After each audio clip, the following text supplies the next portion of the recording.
উদাহরণ শুধু দেই যে আমরা মাত্র 5% ডিউটি কমিয়েছিলাম তেলে। আপনি যেটা বলেন ডাটা দিলেন, মানে খুব ভালোভাবে বলেছেন। আমরা ডাটার তেলের মূল্য ছিল 173 টাকা, আমরা 5 টাকা ট্যারিফ কমিয়েছিলাম। কিন্তু আমরা যারা ভোজ্য তেলের উৎপাদনকারী তাদের সাথে বসে ভোক্তা পর্যায়ে 10 টাকা সুবিধা দিয়েছিলাম। তো ট্যাক্স কমালে সাধারণ মানুষের উপকার হয় না। আপনি যদি এটা বিশ্বাস করেন তো এনপিআর তো কমাবেন, আমরা বাড়াই দিই। সেজন্য উনি আমাদের এই 15 তারিখে আজকে শেষ হয়ে যাচ্ছে তেলের 5% ট্যারিফ কমানো, এটা আবার আগের কাছে ফিরে আসতেছে। তো স্বাভাবিকভাবে এটা বাড়বে। ওনারা মনে করে আসলে ভোক্তা পর্যায়ে কোনো সুবিধা পায় না।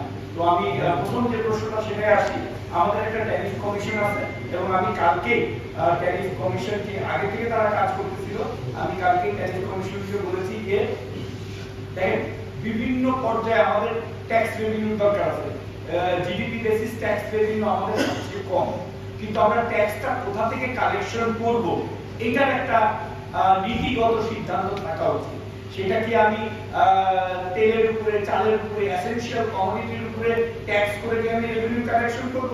এটাই যদি আপনাদের কাছে মনে হয় যৌক্তিক, তাহলে আপনারা তাই করবে।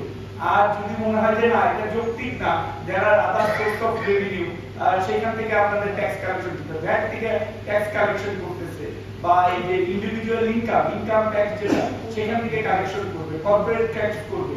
কিন্তু যেখানে একেবারে সাধারণ মানুষের এসেনশিয়াল কমোডিটি, সেইখান থেকে যদি যৌক্তিক পর্যায়ের বাইরে বেশি ট্যাক্স কালেকশন করে, সেটা কিন্তু সাধারণ মানুষের দুই ধরনের ইনফ্লেশন, একটা হলো ফুড ইনফ্লেশন যেটা খাবারের সাথে, আরেকটা হলো আদার প্রোডাক্টের ইনফ্লেশন।